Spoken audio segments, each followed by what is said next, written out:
So I watched You on Netflix, and oh boy, what a complete and utter waste of time that was. Netflix pulled the classic let's ruin a show after season 3 because we hate happy fans move, and You is the poster child for this war crime. Let's start with season 1. Season 1 was actually good. We meet the main character, Joe Goldberg. He's creepy, yeah, but like in that cozy sweater wearing indie bookstore type of way. Like he'd stalk you, sure. But he's also the type of guy to make you a hot chocolate and tuck you into bed at night while reading you bedtime stories. So all in all, not a terrible dude. I'm not like other guys. I kill people for love. And I also like reading. And honestly, I was on board. Like it's probably not healthy to root for a serial killer, but hey, I'm not healthy either. I eat expired food all the time. He starts stalking and manipulating this girl he likes, Guinevere Beck, and things get a little out of hand.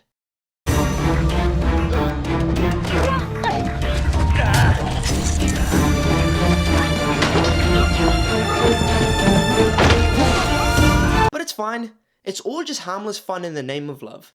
It's like Valentine's Day, except instead of getting a box of chocolates, your gift is instead your ex chopped up and shoved in a shoebox. Roses are red, violets are blue. I followed you home and killed your ex too. Love, Joe. Then rolls in season 2, which is decent. Joe moves away, changes his identity to Will Bettelheim. We get introduced to Joe's new love interest, whose name is actually Love. So it actually turns out Love is more of a psycho than Joe is, which for him is somehow a red flag. So let me get this straight, Netflix. Joe is a psycho killer who obsesses over Love for the entire season, killing anyone who comes in the way of them. But as soon as she kills someone for him, ooh, red flag, you're toxic. So I'd have to say, this is where things started taking a turn for the worse. Joe seems to fall out of love with Love, but then Love still loves Joe, so out of love, she asks if Joe can stay in Love. But he doesn't love Love anymore, so Love decides to trap Joe, announcing that Love has a baby in her, which was a product of Joe and Love's love. And the season ends with Joe falling in love with his neighbor, because apparently, Joe's love language is relocation and murder.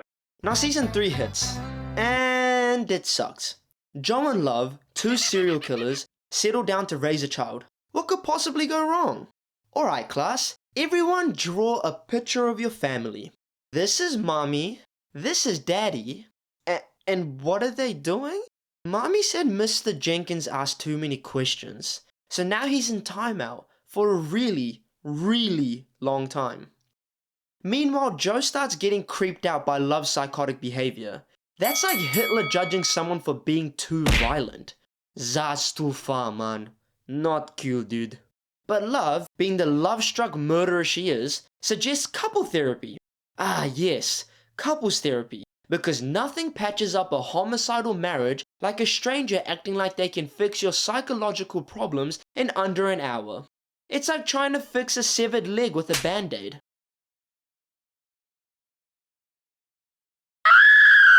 But surprise, surprise, couples therapy doesn't work.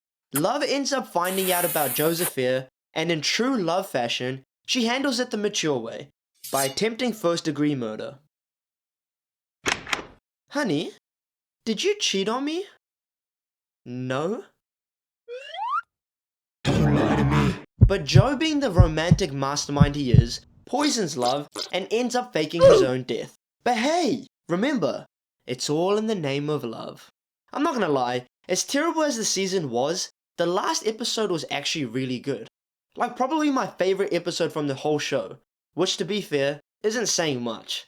And then, oh boy, season 4. I'm gonna level with you here, I actually didn't watch season 4. Why? Because I couldn't forgive Joe for what he did at the end of season 3. Look, I was cool with the murders. 10 people? We all have bad days. Maybe his mum didn't hug him as a kid. Who knows? But killing the most beautiful character in the entire show, who was literally perfect for him, that is unforgivable. So I just stopped watching after season 3, and boy am I glad I did. Joe moves to London, changes his name to Jonathan Moore, and becomes a professor at a university teaching literature. Sir, what is irony? It's when I kill someone and then feel guilty about it. The show kinda just resets at this point. There's this new murder mystery subplot where Joe is trying to investigate someone in his friend group who's killing all of his friends, but then it just turns out that Joe was hallucinating, and shock, he's actually the killer. And then season 5 is just confusion at its finest. It's just 10 episodes of chaos, which ends with Joe getting locked up for all his murders and wrongdoings. At some point, the show just becomes unrealistic. Joe starts surviving everything thrown at him. After season 4, Joe develops this weird split personality, which is when things just start getting confusing. Hey, can I get an iced latte? Stop the barista. It got to a point where I was completely desensitized to the murders that happened every second scene. Oh cool, another human life ended. Anyways, what's for lunch? Listen, you had potential, but Netflix just wasted it. At this point, the real victim here is me. I just wanted a cool stalker show with a little bit of spice, not whatever that was. You know what would have been the perfect ending? Season 3. If Joe ended up dying alongside Love, and then it was revealed to the world that they were these psycho killers, but they did it all for love. So in the end, it's all okay. Hello, you? It's almost like you're flirting with me.